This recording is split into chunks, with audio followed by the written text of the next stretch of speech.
ప్రజలు నిన్ను నమ్మడం లేదు, మీరు మాత్రం ఎమ్మెల్యేని నమ్మడం లేదు.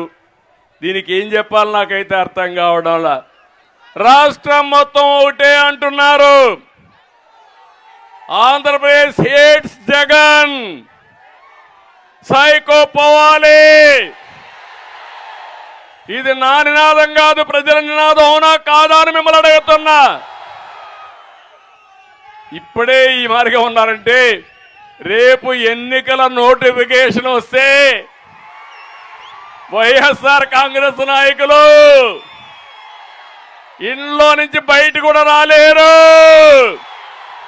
వస్తారా అని మిమ్మల్ని అడుగుతున్నా.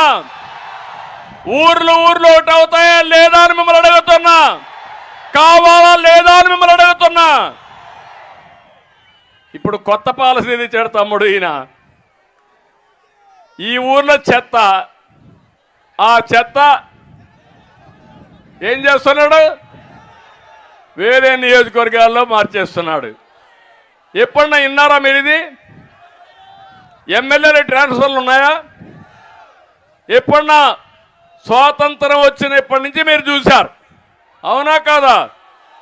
ఎప్పుడన్నా ఎమ్మెల్యేని ట్రాన్స్ఫర్ చేసిన సందర్భం ఉందా? మంత్రిని ట్రాన్స్ఫర్ చేసిన సందర్భం ఉందా? ప్రజాసేవ కోసం ఎంపిక చేసుకుంటాం. ఈ నియోజకవర్గంలో పనికి రాని చెల్లని కాసు పక్క నియోజకవర్గంలో వెళ్తుందా తమ్ముడు? మీ ఇంట్లో చెత్త వేరే ఇంట్లో వేస్తే అది బంగారం అయిపోతుందా? నేను అడుగుతున్నా, ఇది జగన్ చేసిన పెద్ద తప్పులు. 5 ఏళ్లలో రాష్ట్రాన్ని లూటీ చేశాడు, ప్రజలకు ద్రోహం చేశాడు, వ్యవస్థను నాశనం చేశాడు. ఇప్పుడు అంటున్నాడు ఎమ్మెల్యేలు మార్చేస్తే నాకేదో ఓట్లు వేస్తారని. నేను ఒకటే చెప్తున్నా, మీరు ఓడిపోవడమే కాదు, జగన్మోహన్ రెడ్డికి ఇంకా పెద్ద శిక్ష చేయాల్సిన అవసరం ఉంది. మన జీవితాలు నాశనం కావడానికి, మన పిల్లల బ్రతుకులన్నీ పూర్తిగా నష్టపోవడానికి కారణం ఇతనేనని చెప్పి కూడా నేను మీకు తెలియజేస్తున్నా. మొన్నే చూశారు తమ్ముళ్ళు, అంబటి రాయుడు ఒక క్రికెటర్, గుంటూరు జిల్లా, పాపం ఆశపడ్డాడు, తప్పు లేదు. జగన్ మాయగాడున్నాడు, మాయ చేశాడు, నీ గుంటూరు పార్లమెంట్ ఇచ్చేస్తా అన్నాడు, పోయి పని చేసుకోమన్నాడు. ఏం తమ్ముళ్ళు అంతవరకు బాగానే ఉందా? ఇంకొకరిని పిలిచి నీకు ఇస్తా అన్నాడు, ఆ పేరు నేను చెప్పను.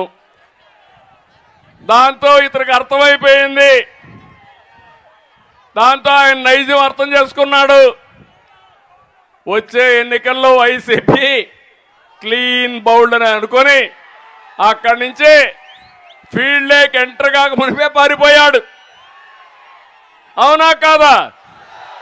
ఇది మీ అందరికి అర్థమైందా నేను అడుగుతున్నా. ఈ రాష్ట్రంలో